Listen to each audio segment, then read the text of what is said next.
Imagina un taller medieval en una gélida mañana de enero. La escarcha cubre las estrechas ventanas, convirtiéndolas en opacas láminas de hielo. Afuera, la nieve cubre las calles adoquinadas de una ciudad europea en algún momento del siglo XIV. Sin embargo, en el interior, el aire transporta el calor de un brasero de carbón, el sonido rítmico de los martillos golpeando el metal y la concentración absorta de los artesanos inclinados sobre su trabajo. El invierno, una estación que la mente moderna podría pensar que detenía el trabajo medieval, se revela en cambio como una época de notable ingenio y adaptación. A lo largo de las ciudades y pueblos de la Europa medieval, desde el siglo V hasta el XV, los artesanos desarrollaron una serie de técnicas inteligentes que no solo les permitieron sobrevivir a los duros meses de invierno, sino incluso convertir los propios desafíos de la estación en ventajas inesperadas. Lo que a primera vista parece un período de inactividad era, en realidad, un tiempo de transformación, donde las limitaciones del frío, la oscuridad y las heladas impulsaron a los trabajadores medievales a innovar de maneras que darían forma a sus oficios durante generaciones. En esta exploración, descubrirás 15 trucos olvidados que los artesanos medievales usaban para mantenerse productivos durante los meses más duros del invierno. Descubriremos cómo los canteros convirtieron el hielo en una herramienta de precisión, cómo los cerveceros descubrieron que el clima frío en realidad mejoraba su cerveza, y cómo los monjes creaban magníficos manuscritos iluminados mientras llevaban guantes contra el frío penetrante en gélidos scriptoria. Aprenderás sobre el calendario estratégico que regía los trabajos de construcción, los sistemas salariales que reflejaban las realidades estacionales y las ingeniosas formas en que los diversos oficios se adaptaban a las demandas del invierno. Desde el curtidor que usaba el frío para conservar las pieles para su procesamiento durante todo el año, pasando por el fabricante de velas que trabajaba 16 horas al día para satisfacer la desesperada demanda de luz, hasta el cordelero que trabajaba en cobertizos sin calefacción de 300 yardas de largo, cada técnica revela una verdad más profunda sobre la vida medieval.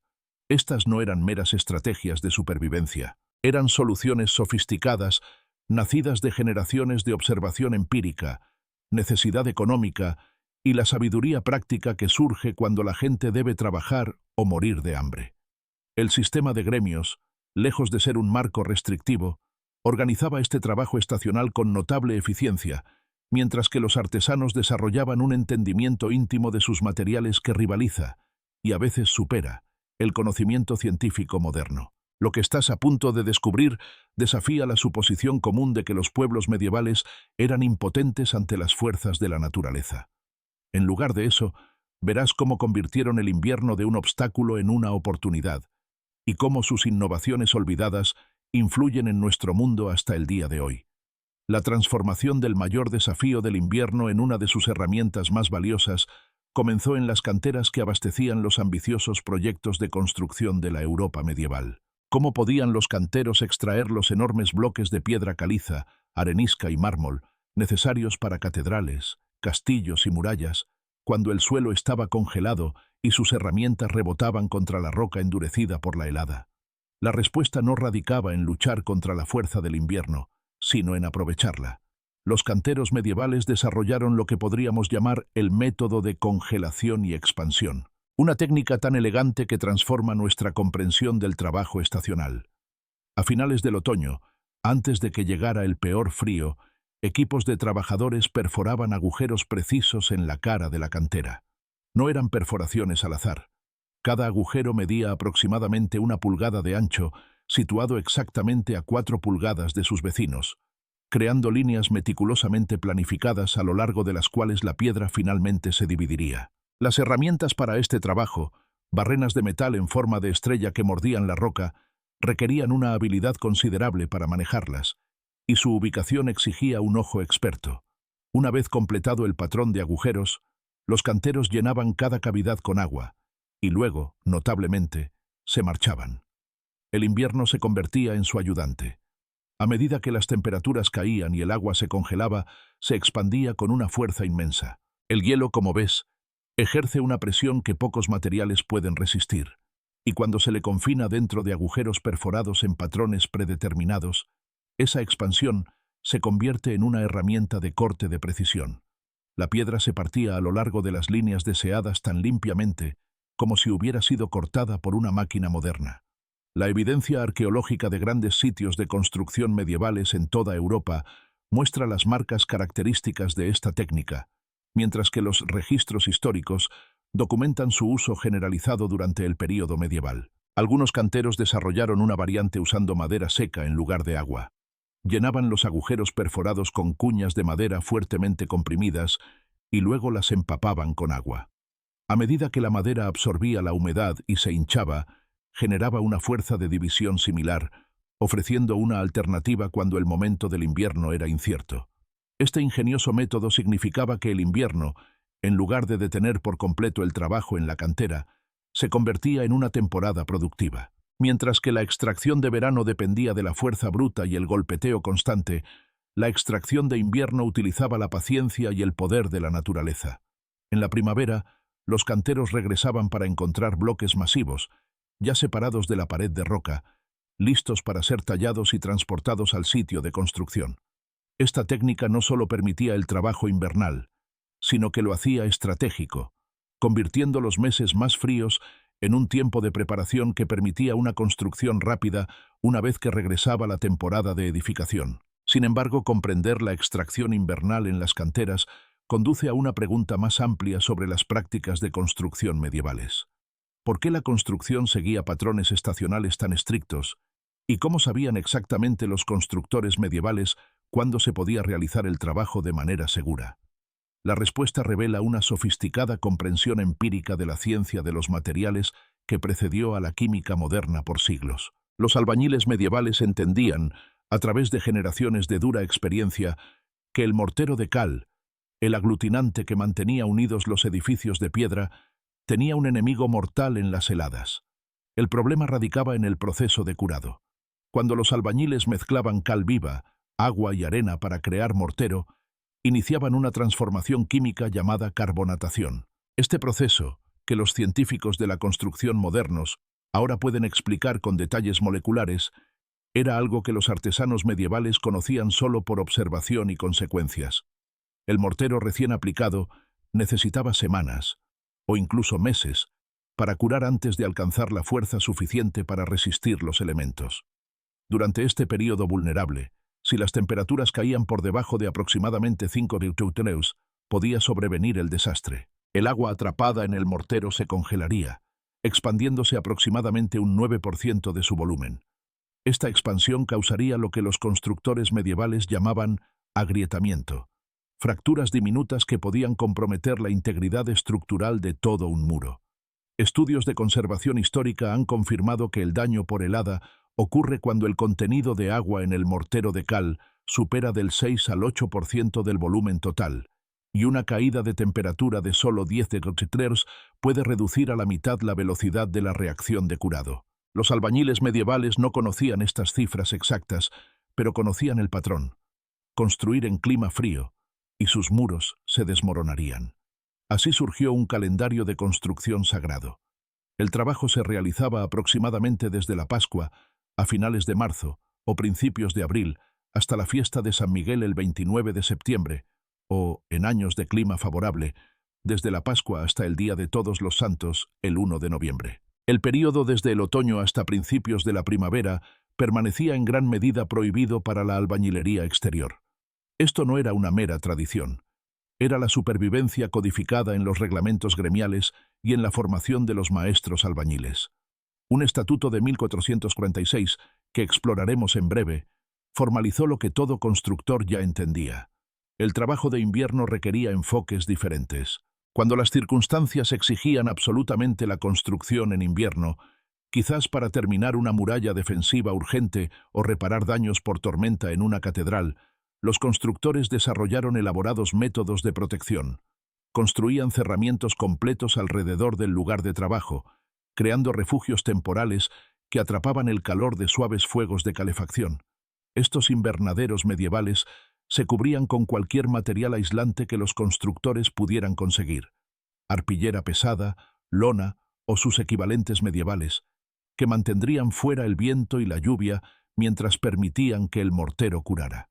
Curiosamente, los manuales de construcción históricos advierten contra un material en particular: las cubiertas impermeables que atrapaban la humedad. Los constructores medievales entendían intuitivamente lo que la química moderna confirma: la humedad atrapada aumentaba el riesgo de heladas, no lo disminuía. La circulación de aire era importante. El mortero necesitaba protección contra las temperaturas de congelación y la lluvia torrencial, pero también necesitaba respirar. Esta sofisticada comprensión del comportamiento de los materiales dictaba el ritmo de la construcción medieval, creando patrones estacionales de empleo que daban forma a economías enteras. Estos ritmos estacionales encontraron su expresión más clara en los sistemas salariales que regían el trabajo medieval. ¿Cuánto valía un día de trabajo cuando ese día apenas duraba 8 horas de débil luz solar invernal, en comparación con las 16 horas de fuerte sol de verano? Los gremios, esas poderosas organizaciones que regulaban los oficios medievales, desarrollaron una solución que equilibraba la realidad económica con las necesidades de los trabajadores. Según un estatuto de 1446, que proporcionaba regulaciones detalladas para los oficios de la construcción ingleses, un masón cualificado, un trabajador experto que tallaba bloques de piedra, ganaba 4 peniques al día con comida durante los meses de verano, o 5 peniques y medio si proporcionaba sus propias comidas. En invierno, sin embargo, esas tasas caían a 3 peniques con comida, o 4 peniques y medio sin ella.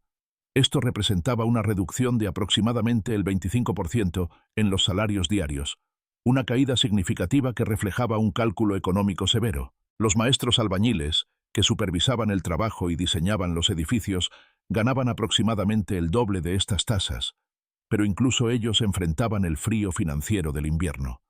Las razones de esta reducción parecían bastante directas. Los días de invierno eran cortos. Los artesanos llegaban al sitio de construcción en la oscuridad y se iban cuando la noche caía de nuevo. La productividad caía naturalmente cuando apenas podías ver tu trabajo. La construcción exterior se ralentizaba o se detenía por completo, reduciendo la demanda de las habilidades especializadas de los albañiles. Pero aquí radica la fascinación del sistema. El trabajo, en realidad, no cesaba. En cambio, se transformaba. Si bien no se podían colocar muros exteriores ni mezclar mortero, el trabajo preparatorio esencial continuaba. La piedra todavía necesitaba ser cortada, escuadrada y moldeada. La tracería detallada para las ventanas góticas requería un paciente trabajo de cincel y mazo, tareas que se hacían mejor en interiores, donde la concentración no se veía interrumpida por los dedos congelados. Los aprendices aún necesitaban formación.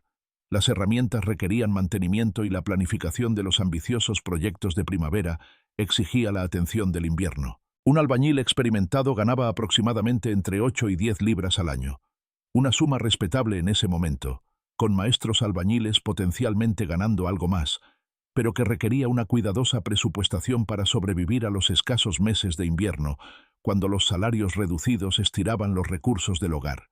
Esta presión económica creaba un poderoso incentivo para que los artesanos buscaran cualquier trabajo de invierno disponible, impulsando la innovación y adaptación que caracterizan muchas de las técnicas que estamos explorando. La reducción salarial, más que una mera explotación, reflejaba una sofisticada comprensión de la productividad estacional y creaba un mercado laboral que funcionaba durante todo el año, a pesar de las dramáticas fluctuaciones estacionales. Las regulaciones gremiales, al formalizar estas estructuras salariales, proporcionaban al menos algo de estabilidad y previsibilidad en lo que de otro modo podría haber sido un caótico desempleo invernal. La cuestión de dónde trabajaban realmente los albañiles durante los meses de invierno revela otra ingeniosa adaptación a las limitaciones estacionales. Cada gran proyecto de construcción de catedrales y castillos mantenía lo que se conocía como la logia de canteros, o taller de cantería, un taller cubierto dedicado que se convertía en el corazón palpitante de la actividad invernal. La evidencia arqueológica de sitios en toda Europa muestra estas estructuras ubicadas cerca de la construcción misma, pero ofreciendo una protección crucial contra los elementos. Imagina un gran edificio de madera, con un techo lo suficientemente sólido como para mantener fuera la lluvia y la nieve, pero lo suficientemente abierto por los lados como para proporcionar abundante luz para el trabajo de precisión. Era en estos espacios donde se forjaba el verdadero arte de la albañilería medieval. Durante el invierno, cuando colocar piedras al aire libre era imposible, los albañiles centraban su energía en el trabajo detallado que requerían los grandes edificios. Tallar la delicada tracería que llenaría los marcos de las ventanas góticas requería una paciencia y habilidad que los lluviosos días de verano no siempre podían proporcionar. Crear los capiteles decorativos que coronarían las columnas, esculpir las gárgolas que canalizarían el agua de lluvia lejos del techo, cortar las curvas precisas de las piedras de la bóveda del techo. Todo este trabajo detallado encontraba su hogar natural en el ambiente protegido de la logia. Cada piedra que emergía del trabajo interior de invierno llevaba la marca de cantero individual, una firma personal que identificaba al artesano responsable y determinaba el pago bajo el sistema de trabajo a destajo que muchas logias usaban. Este sistema de marcado servía para múltiples propósitos. Aseguraba el control de calidad, ya que cualquier trabajo defectuoso podía rastrearse hasta su creador. Permitía un pago justo, ya que a los albañiles a menudo se les compensaba por pieza en lugar de por día. Y fomentaba el orgullo por el oficio, ya que cada marca representaba la contribución individual del albañil a proyectos que podrían sobrevivirle por siglos. La logia también encarnaba la organización jerárquica de la construcción medieval. Los maestros albañiles supervisaban el trabajo, traduciendo la visión arquitectónica en piedra práctica. Los masones cualificados, los trabajadores expertos que habían completado su aprendizaje y podían trabajar la piedra franca, la piedra caliza más fina que podía cortarse en cualquier dirección, realizaban el tallado más exigente. Los canteros y aprendices trabajaban en tareas más simples, aprendiendo su oficio mientras contribuían al progreso del proyecto. Durante el invierno, mientras el sitio de construcción exterior permanecía silencioso y cubierto de escarcha, las logias bullían de actividad productiva. Los almacenes de piedras meticulosamente preparadas crecían constantemente, cada pieza lista para su lugar designado en los muros que se levantarían rápidamente cuando llegara la primavera.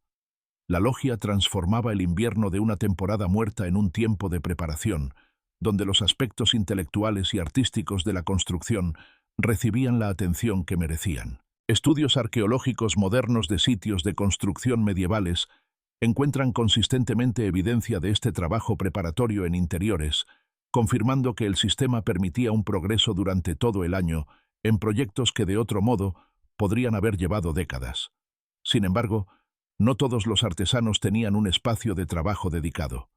Para muchos trabajadores medievales, el calor invernal dependía de soluciones portátiles que podían transformar cualquier taller en condiciones de trabajo soportables. Entra el brasero. Una tecnología tan antigua como Mesopotamia, los ejemplos datan del 824 t., pero lo suficientemente práctica para una amplia adopción medieval.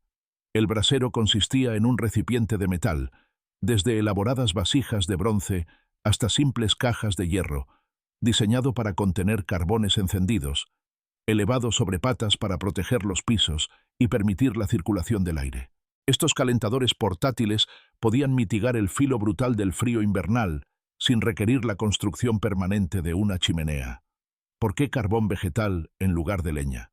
El carbón vegetal ardía mucho más limpiamente, produciendo un humo mínimo y casi sin chispas, algo crítico cuando se trabajaba en interiores con materiales valiosos.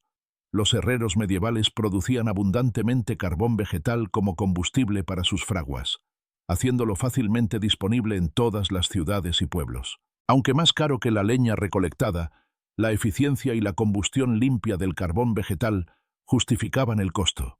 Los braseros también cumplían funciones sociales. En talleres donde varios artesanos trabajaban lado a lado, el brasero se convertía en un punto de reunión durante breves descansos. Los trabajadores calentaban sus manos, calentaban agua y compartían conversación mientras el conocimiento del oficio pasaba de maestro a aprendiz. Los carpinteros necesitaban calor para mantener la cola funcional y la madera trabajable. Los curtidores requerían calor para materiales maleables y dedos ágiles. El impacto en la productividad invernal era profundo. Los dedos entumecidos no producían nada de valor, mientras que el calor mantenía la destreza manual que exigían los oficios medievales. Sin embargo, algunos artesanos tenían ventajas naturales. Los herreros, cuyo oficio requería mantener fraguas lo suficientemente calientes como para hacer maleable el hierro, trabajaban esencialmente en los edificios más cálidos de los pueblos medievales. La fragua de piedra ardía continuamente durante las horas de trabajo, con fuelles controlando con precisión la temperatura. El calor necesario para forjar, doblar, dar forma y soldar el hierro irradiaba por todo el taller. Mientras otros artesanos temblaban de frío, los herreros a menudo trabajaban en un calor confortable. De hecho, el invierno presentaba condiciones ideales para el trabajo de la fragua. El frío ambiental significaba que el calor de la fragua calentaba el espacio sin causar el agotamiento y la deshidratación del verano. Las técnicas de herrería, forjado, doblado, torsión, punzonado y soldadura de fragua continuaban sin interrupción por el cambio estacional. Esta capacidad durante todo el año daba a los herreros una ventaja económica significativa. Mientras otros artesanos veían caer sus ingresos en invierno, los herreros mantenían un trabajo estable. Otros oficios dependían de ellos para el mantenimiento y la reparación de herramientas, una demanda que en realidad aumentaba en invierno mientras los trabajadores preparaban el equipo para la primavera. Los agricultores necesitaban herramientas reparadas antes de la siembra. Los albañiles necesitaban cinceles nuevos. Los carpinteros necesitaban herrajes. La herrería, irradiando calor y productividad, se convertía en un punto de reunión natural en las comunidades medievales durante los meses de invierno, reforzando la posición económica y social central del herrero. Sin embargo, las condiciones de trabajo invernales más duras podrían encontrarse en los lugares más inverosímiles, no en las canteras o en los sitios de construcción al aire libre, sino en los scriptoria monásticos, donde los monjes creaban los manuscritos iluminados que representan algunos de los mayores logros artísticos de la civilización medieval. Los relatos históricos y las notas marginales de los monjes pintan un cuadro vívido del frío extremo que soportaban al servicio de la preservación y creación del conocimiento. Los scriptoria, las salas donde se copiaban e iluminaban los manuscritos, enfrentaban un problema fundamental. El propio trabajo que albergaban creaba un riesgo extremo de incendio. El pergamino y la vitela, hechos de pieles de animales y por lo tanto bastante inflamables, representaban una inversión masiva de tiempo y recursos. Las tintas, que a menudo contenían pigmentos valiosos, incluido el pan de oro, no podían arriesgarse cerca de llamas abiertas. Por lo tanto, según las reglas monásticas documentadas en diversas fuentes medievales, no se permitía ninguna calefacción en estos espacios. Ninguna. Las ventanas permanecían estrechas, diseñadas para dejar entrar la luz, mientras mantenían la integridad estructural del edificio y minimizaban la pérdida de calor en otras partes del monasterio. Pero en el scriptorium, estas ventanas estrechas significaban muy poco calor, incluso si la luz del sol penetraba la frecuente nubosidad invernal. Las velas y lámparas, que podrían haber proporcionado algo de luz durante los largos y oscuros meses, estaban absolutamente prohibidas cerca de los preciosos manuscritos. El trabajo solo podía realizarse durante las horas de luz diurna, y en invierno, esas horas se reducían a quizás 6 o 7 horas de luz utilizable. A este entorno entraban los monjes, obligados por sus votos a completar el trabajo de copia y arte que preservaba los textos cristianos y el saber clásico. Sus adaptaciones a estas condiciones brutales revelan tanto una devoción notable como un ingenio práctico dentro de estrictas limitaciones. La frase «con los guantes puestos contra el frío penetrante», encontrada en relatos históricos sobre el trabajo en el scriptorium, describe el compromiso que alcanzaron. Los monjes usaban mitones o guantes parciales que cubrían sus palmas y el dorso de sus manos, mientras dejaban los dedos lo suficientemente libres para manipular plumas y pinceles. No era ideal.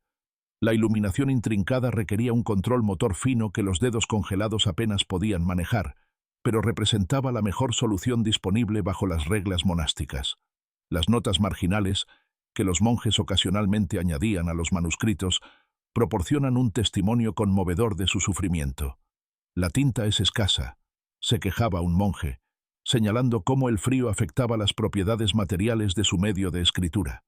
«Tengo mucho frío», escribió otro simplemente, una breve protesta humana contra las condiciones que sus votos le exigían soportar. Estas marginalia, estudiadas por los medievalistas modernos, proporcionan una visión invaluable de las condiciones de trabajo reales de la producción de manuscritos. Sin embargo, de estos lugares gélidos surgieron algunos de los libros más bellos de la historia.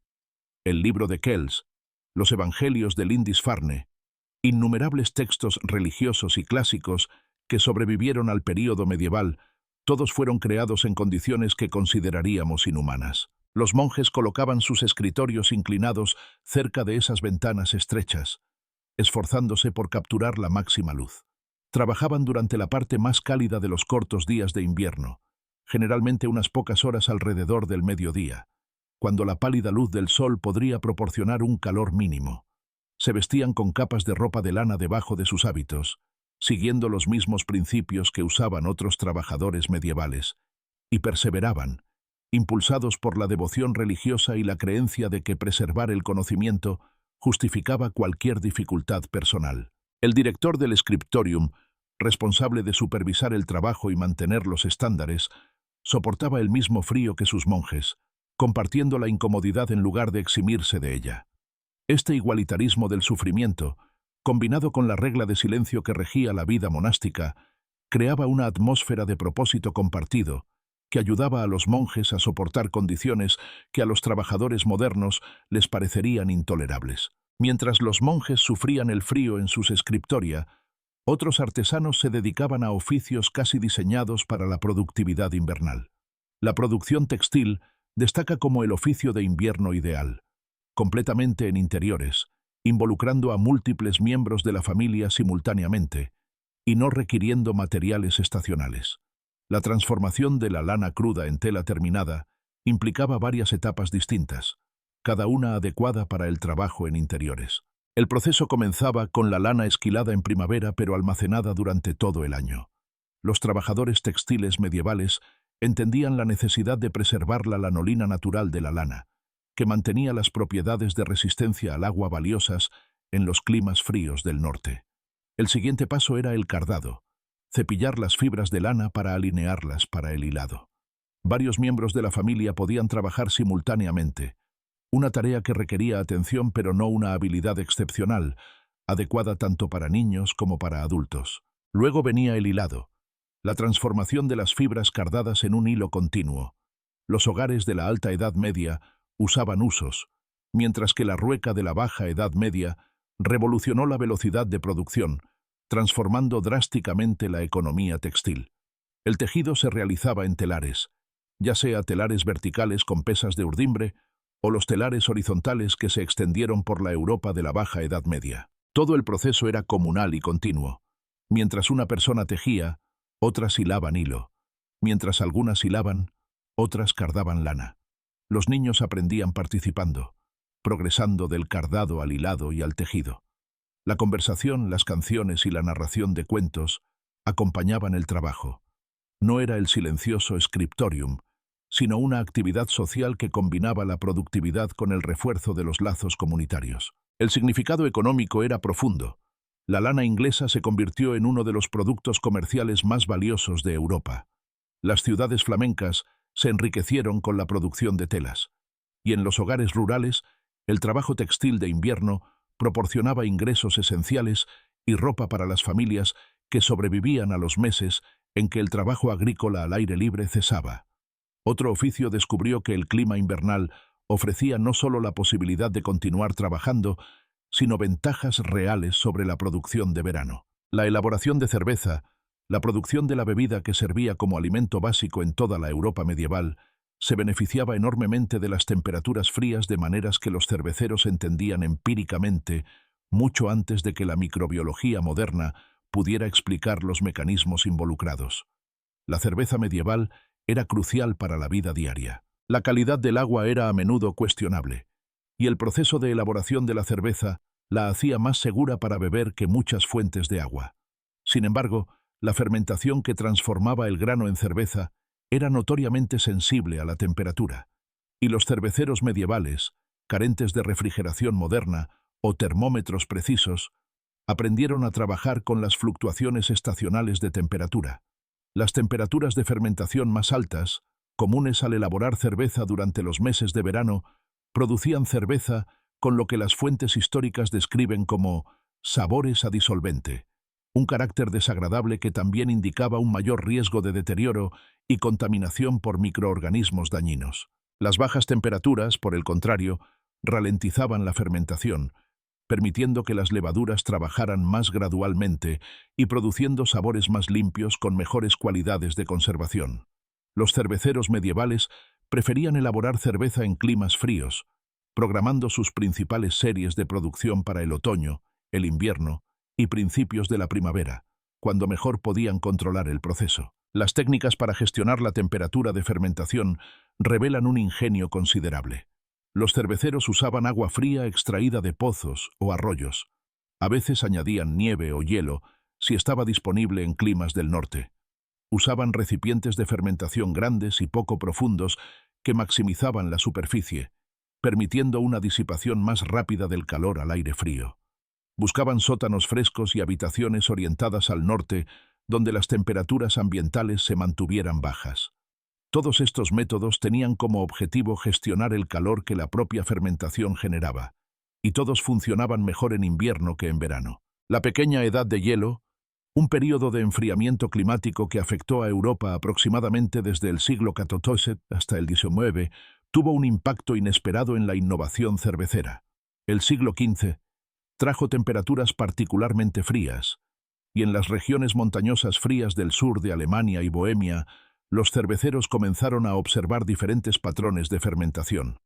Lo que estaban observando, aunque no lo sabían en ese momento, era el surgimiento de levaduras adaptadas al frío, que eventualmente serían identificadas como Saccharomyces pastorianus, que prosperaban en las condiciones frías donde otras levaduras fallaban. Estas levaduras de fermentación baja, llamadas así porque se asentaban en el fondo de los recipientes de fermentación en lugar de formar espuma en la parte superior, podían fermentar cerveza con éxito a temperaturas entre 7 y 10 degrees, condiciones que detendrían o arruinarían las fermentaciones tradicionales de cerveza ale. A mediados o finales del siglo XVI y en el siglo XVII, este descubrimiento condujo a la producción de la lager, una técnica que producía cerveza de una claridad, estabilidad y sabor sin precedentes. La invención no fue planificada ni diseñada científicamente. Surgió de cerveceros que trabajaban con el frío del invierno, observaban los resultados y adaptaban sus técnicas para aprovechar lo que la estación ofrecía. El legado de esta innovación medieval perdura con nosotros hoy. Las lagers, que todavía utilizan fermentación fría y levaduras de fermentación baja, dominan los mercados modernos de cerveza en todo el mundo, un descendiente directo de la necesidad cervecera invernal medieval. El clima frío ofrecía ventajas para el curtido, donde los largos tiempos de curado requerían el control de bacterias que las temperaturas invernales proporcionaban naturalmente. La producción de cuero comenzaba con las pieles de los animales sacrificados, materiales que se descompondrían rápidamente sin una conservación adecuada. El momento coincidía perfectamente con la matanza de finales de otoño e invierno. Las pieles frescas necesitaban una conservación inmediata mediante salado húmedo, cubrir las pieles con sal y apilarlas durante unos 30 días, o salmuera, remojarlas en agua salada. Las temperaturas frías aseguraban el éxito sin deterioro. Una vez que las pieles estaban inicialmente conservadas, entraban en el largo proceso de curtido. El método de agua fría, favorecido por los curtidores del norte de Europa, implicaba colocar las pieles en fosas con una solución de curtido débil vertida repetidamente sobre ellas durante aproximadamente un año. Este proceso extraordinariamente paciente producía un cuero superior, dependiendo completamente del frío para prevenir la descomposición bacteriana. La solución de curtido provenía de diversas fuentes.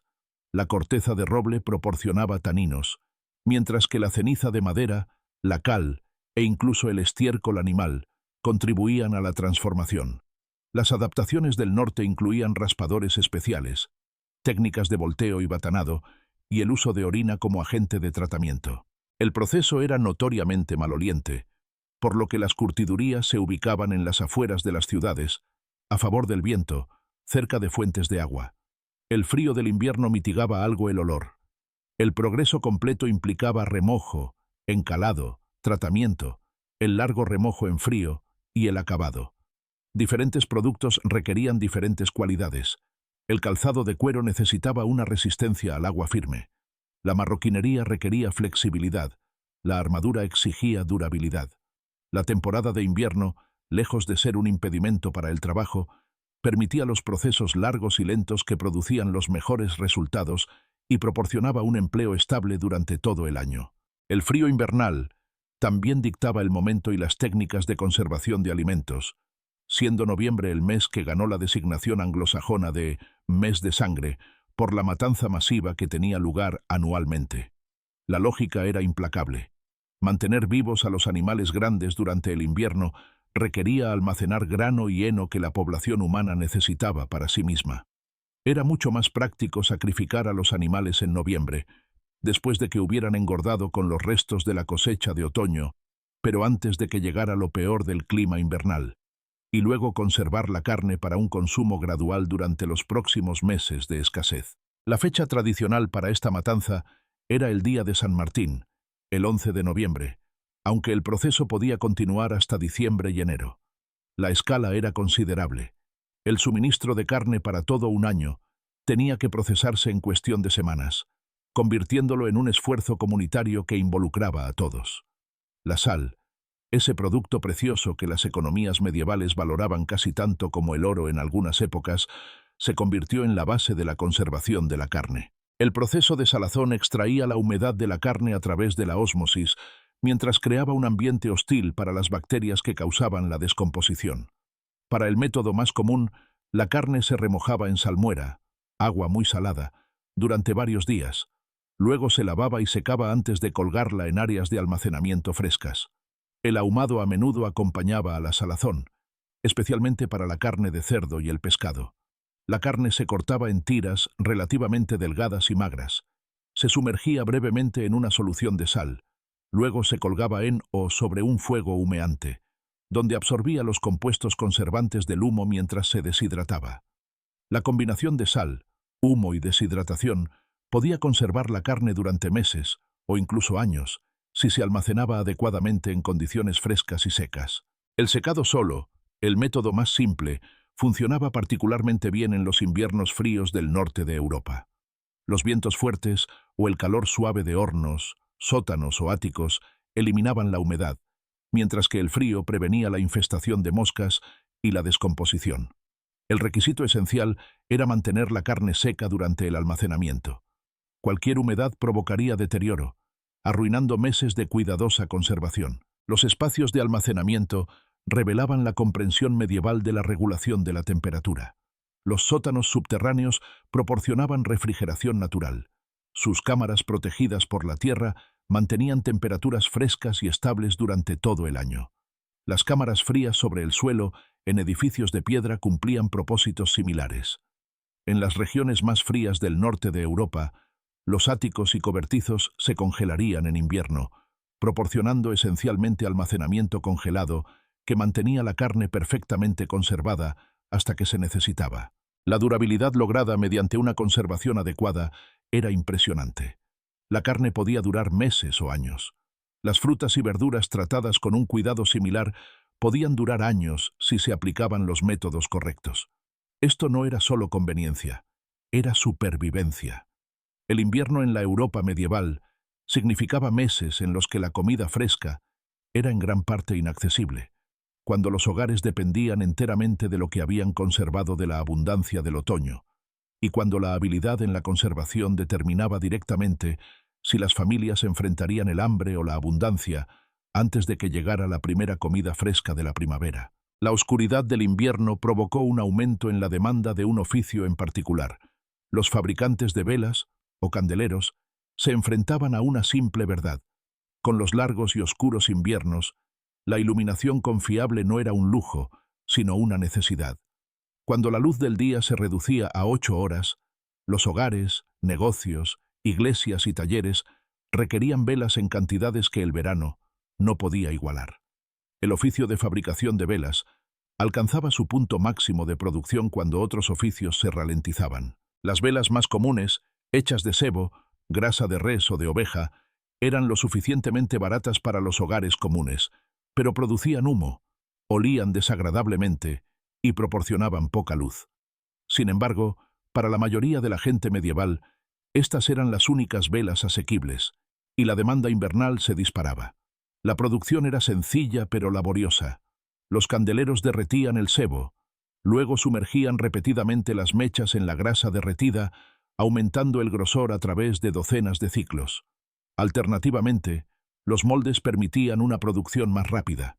Las velas de cera de abeja representaban el lujo. Producir una sola vela de 4 pulgadas requería la cera de un panal entero, lo que las hacía extraordinariamente caras. La cera de abeja ardía más limpiamente, olía agradablemente y proporcionaba mejor luz, pero el costo la ponía fuera del alcance de la mayoría. La organización gremial surgió en el siglo XIII, dividiéndose en candeleros de sebo y de cera. La intensidad del trabajo invernal era notable. Algunos informes sugieren jornadas laborales de 16 horas o más durante la producción máxima, horarios brutales en talleres fríos, donde solo los fuegos de calefacción proporcionaban calor. Pero la demanda invernal significaba precios más altos y pleno empleo cuando otros artesanos tenían dificultades. El oficio de fabricación de velas es quizás el oficio medieval más directamente estacional, cuyo propósito mismo se intensificaba con la oscuridad del invierno. Algunos trabajadores medievales soportaban condiciones que desafían la imaginación moderna, ninguno más que los cordeleros, fabricantes de cuerdas, que trabajaban en edificios sin calefacción de hasta 300 yardas de largo. La fabricación de cuerdas requería estas extraordinarias estructuras, llamadas cordelerías, porque la cuerda debía construirse en toda su longitud final, sin empalmes que crearían puntos débiles. La técnica implicaba torcer fibras vegetales individuales en hilo, múltiples hilos en cordones y múltiples cordones en la cuerda terminada, a través de un proceso continuo que requería acceso simultáneo a toda la longitud. La documentación histórica proporciona detalles notables. Los cobertizos no se calentaban en invierno ni se cerraban durante el mal tiempo. La producción durante todo el año se llevaba a cabo en estos edificios vastos, con corrientes de aire, a veces húmedos, donde los trabajadores soportaban cualquier clima que trajera la estación.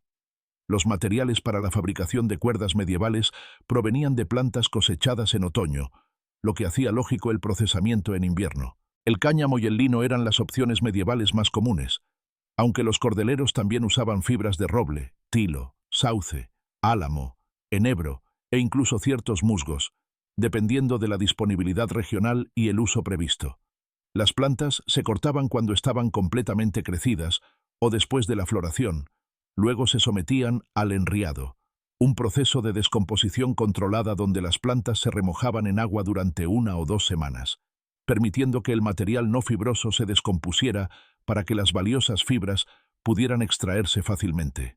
Este enriado podía tener lugar en invierno en tanques de remojo interiores, convirtiéndolo en un trabajo adecuado para el clima frío. Una vez extraídas, las fibras se secaban completamente.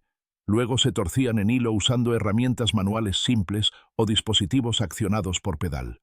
Múltiples hilos se torcían juntos en cordones, y múltiples cordones se torcían en una cuerda, con las direcciones de torsión alternando en cada etapa para crear tensiones opuestas que daban fuerza a la cuerda y evitaban que se desenrollara.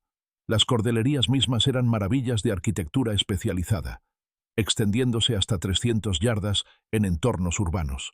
Los cordeleros de pueblo a menudo trabajaban en longitudes más cortas adecuadas para necesidades agrícolas y locales. Estos edificios contenían maquinaria en ambos extremos. Un extremo tenía múltiples manivelas que torcían los cordones, mientras que el otro extremo tenía una sola manivela que controlaba la velocidad a la que los cordones se unían, un factor crítico para producir cuerdas de calidad y tensión consistentes. Los trabajadores caminaban repetidamente a lo largo del edificio durante la producción, guiando los cordones, revisando problemas, haciendo ajustes. En invierno, esto significaba caminar circuitos de 300 yardas en edificios sin calefacción, a menudo con puertas y ventanas abiertas para acomodar las largas cuerdas, soportando cualquier viento, lluvia o nieve que trajera el clima. ¿Por qué aceptar condiciones tan duras? La necesidad económica proporcionaba una respuesta. La cuerda era esencial en la vida medieval, utilizada para aparejos de barcos, construcción de elevadores, agricultura y un sinfín de otras aplicaciones que creaban una demanda constante. La dedicación de los trabajadores proporcionaba otra. Este era su oficio, su sustento, y en invierno como en verano, el trabajo debía continuar. Mientras los cordeleros y candeleros soportaban condiciones duras, otro oficio convertía el invierno en una oportunidad para la preparación avanzada. La carpintería y la ebanistería, aunque asociadas con la construcción de edificios y aparentemente estacionales, implicaban una división estratégica entre el trabajo exterior en el sitio y la preparación interior que permitía el empleo durante todo el año. La carpintería de construcción, instalar marcos de madera, techos y elementos estructurales, requería clima seco y se realizaba durante la temporada de construcción de marzo a octubre. Pero la carpintería de taller, el trabajo detallado de cortar y unir las juntas que conectaban las maderas, podía realizarse completamente en interiores durante el invierno. La sofisticación de la carpintería medieval sorprende a los observadores modernos. Las uniones de mortaja y espiga requerían una medición precisa y un cuidadoso trabajo manual. Cada junta debía encajar firmemente para la integridad estructural, pero no tan apretada que no pudiera ensamblarse en el sitio.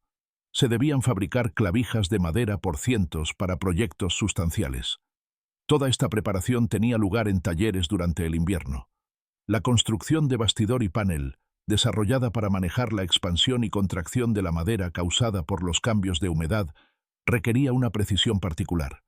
Los carpinteros medievales pueden no haber conocido la explicación científica del movimiento de la madera, pero sabían que sucedía y diseñaban en consecuencia. Las herramientas, hachas, cepillos, cinceles, sierras de bastidor, estaban ingeniosamente diseñadas para la eficiencia y se beneficiaban de las condiciones controladas del taller. Los talleres gremiales ocupaban plantas bajas, combinando espacios de producción y venta. Durante el invierno, estos talleres bullían de actividad, preparando componentes para los proyectos de primavera. Cada pieza se cortaba a medida y se marcaba con símbolos que indicaban su posición. Los constructores medievales estaban creando rompecabezas tridimensionales que se ensamblaban rápidamente una vez que todos los componentes estaban listos. Esta preparación significaba que cuando llegaba la temporada de construcción, la instalación procedía con una velocidad notable, multiplicando la productividad de la primavera durante la limitada temporada de construcción. El ritmo más lento y la menor presión del invierno crearon las condiciones ideales para otra institución medieval clave: la formación de aprendices. El sistema de gremios que organizaba los oficios medievales requería que los maestros formaran a la siguiente generación, generalmente a través de aprendizajes de 7 años que transformaban a los niños en artesanos cualificados. Si bien los aprendices trabajaban con los maestros durante todo el año, el invierno ofrecía ventajas particulares para los aspectos educativos de su formación. Con menos presión de producción urgente y menos tareas dependientes del clima que requerían atención inmediata, los maestros podían dedicar más tiempo a la instrucción detallada. Los fundamentos de cada oficio requerían un aprendizaje paciente que los plazos de producción a menudo no permitían. El invierno proporcionaba esa paciencia. Los niños entraban en el aprendizaje en la adolescencia, aunque algunos comenzaban tan jóvenes como a los 7 años en ciertos oficios. No recibían salario, pero se les proporcionaba comida, alojamiento y ropa. El maestro asumía la responsabilidad parental sobre el bienestar y el desarrollo moral del aprendiz. A cambio, el aprendiz se comprometía a una obediencia total y a un trabajo dedicado. Este arreglo, formalizado a través de contratos que los tribunales gremiales harían cumplir, creaba relaciones que podían durar toda la vida, incluso después de que terminara el aprendizaje. ¿Qué aprendían los aprendices durante los meses de invierno? La respuesta variaba según el oficio, pero siempre incluía habilidades y conocimientos fundamentales. El uso y mantenimiento de herramientas era lo primero. Los aprendices aprendían a afilar, reparar y usar correctamente las herramientas de su oficio, un conocimiento que les serviría durante toda su carrera. Las propiedades de los materiales requerían atención. Comprender cómo se mueve la madera con la humedad, cómo reacciona el cuero a diferentes métodos de curtido, cómo se comportan los metales a diferentes temperaturas, cómo se divide la piedra a lo largo de las líneas de veta. Estas no eran lecciones abstractas, sino conocimiento práctico demostrado a través del trabajo práctico, bajo la guía del maestro.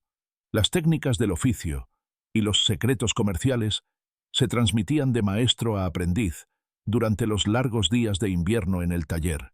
Los métodos específicos que distinguían el trabajo excelente del meramente adecuado, los atajos que ahorraban tiempo sin sacrificar la calidad, los juicios aprendidos por experiencia. Toda esta transferencia de conocimiento ocurría más eficazmente en el entorno del taller que proporcionaba el trabajo de invierno. Más allá de las habilidades técnicas, los aprendices absorbían las costumbres y tradiciones del gremio, aprendían la cultura profesional en la que vivirían como oficiales y, finalmente, maestros. Aprendían prácticas comerciales, cómo estimar trabajos, obtener materiales, gestionar las relaciones con los clientes, llevar cuentas. Aprendían ética profesional, los estándares del gremio que regían la calidad, los precios y la competencia. Después de 7 años, asumiendo la finalización satisfactoria de la formación, el aprendiz sería declarado oficial, capaz de trabajar por un salario y viajar para aprender de otros maestros. Finalmente, después de demostrar una habilidad avanzada produciendo una obra maestra, una pieza de trabajo que demostrara el dominio del oficio, el oficial podría convertirse en maestro, elegible para unirse al gremio, formar aprendices y dirigir un negocio independiente. El papel del invierno en esta progresión no puede subestimarse. La base de la habilidad, la competencia central que apoyaría la maestría posterior, se construía durante los meses de invierno, cuando el tiempo permitía la instrucción detallada y la práctica repetitiva. Los maestros, que podrían estar demasiado ocupados durante la temporada de construcción para explicar por qué una junta en particular funcionaba mejor que una alternativa, podían tomarse el tiempo en invierno para discutir tanto la teoría como la práctica. Los aprendices, que podrían ser apresurados en tareas durante el verano, podían trabajar más lentamente en invierno, desarrollando la memoria muscular y el juicio que separaban a los artesanos cualificados de los meros trabajadores. Al observar estas 15 técnicas olvidadas, emergen patrones que transforman nuestra comprensión del trabajo invernal medieval. Lo que a primera vista parece una colección de estrategias de supervivencia se revela como algo mucho más sofisticado, una resolución sistemática de problemas perfeccionada a lo largo de generaciones. Los artesanos medievales no se limitaban a soportar el invierno, transformaban estratégicamente las limitaciones estacionales en ventajas. Los canteros aprovechaban el hielo como una herramienta de corte de precisión. Los cerveceros descubrieron que las bajas temperaturas producían mejor cerveza, lo que finalmente condujo a la lager que domina los mercados hoy en día. Los curtidores utilizaban el frío invernal para permitir procesos de curado de un año que serían imposibles en climas cálidos.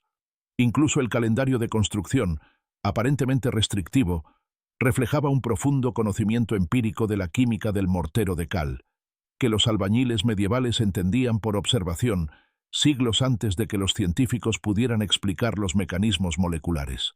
El sistema de gremios organizaba esta adaptación estacional con notable eficiencia. Codificaba las estrategias de trabajo invernal en regulaciones formales, coordinaba la formación que transfería el conocimiento a través de las generaciones y creaba estructuras salariales que mantenían el empleo durante todo el año, a pesar de las dramáticas fluctuaciones estacionales. Cada oficio desarrolló sus propias adaptaciones inteligentes: braseros para calor portátil, logias para el tallado de piedra en interiores, cordelerías que funcionaban sin calefacción, escriptoria donde los monjes creaban obras maestras a pesar del frío brutal, construyendo un ecosistema de trabajo invernal que convertía lo que los pensadores modernos considerarían condiciones imposibles en oportunidades productivas. Lo que estas técnicas revelan más poderosamente es algo que desafía las suposiciones comunes sobre los pueblos medievales.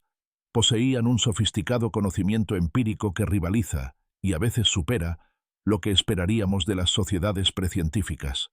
Entendían que el mortero de cal fallaba por debajo de los 5 tercios de Deusa, que la fermentación producía mejores resultados en clima frío, que la madera se movía con los cambios de humedad, que la sal extraía la humedad por ósmosis, que el hielo se expandía con una fuerza inmensa.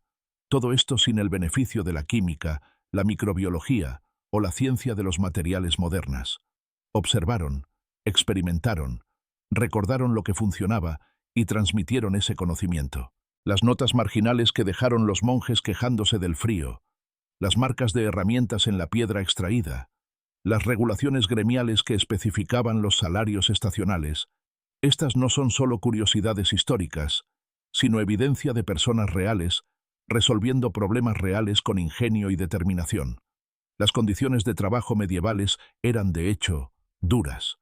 No deberíamos romantizar a los monjes que trabajaban con los dedos entumecidos en escriptoria gélidos, o a los cordeleros que caminaban circuitos de 300 yardas en edificios sin calefacción.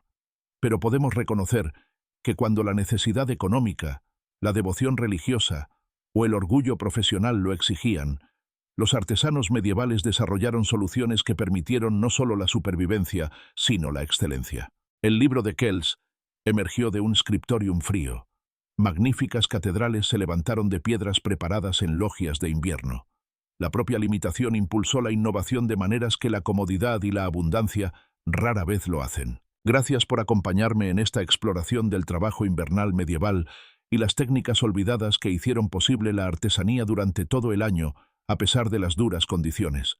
Espero que hayas descubierto algo nuevo sobre el ingenio medieval. Desde la extracción impulsada por el hielo hasta la cerveza fermentada en frío, desde la matanza del mes de sangre hasta las manos monásticas con guantes contra el frío penetrante, desde las maratones de fabricación de velas de 16 horas hasta el sofisticado calendario estacional que regía la construcción. Si disfrutaste este viaje a través de 15 trucos de invierno olvidados, te agradecería que le dieras me gusta a este video y lo compartieras con otros que aprecian la historia medieval y la determinación humana. Suscríbete para explorar más conocimientos olvidados de nuestro pasado. Y por favor, deja un comentario compartiendo qué técnica te sorprendió más o cuál desafío invernal medieval te parecería más difícil de soportar. Hasta la próxima, que te mantengas cálido y productivo durante tus propios desafíos invernales.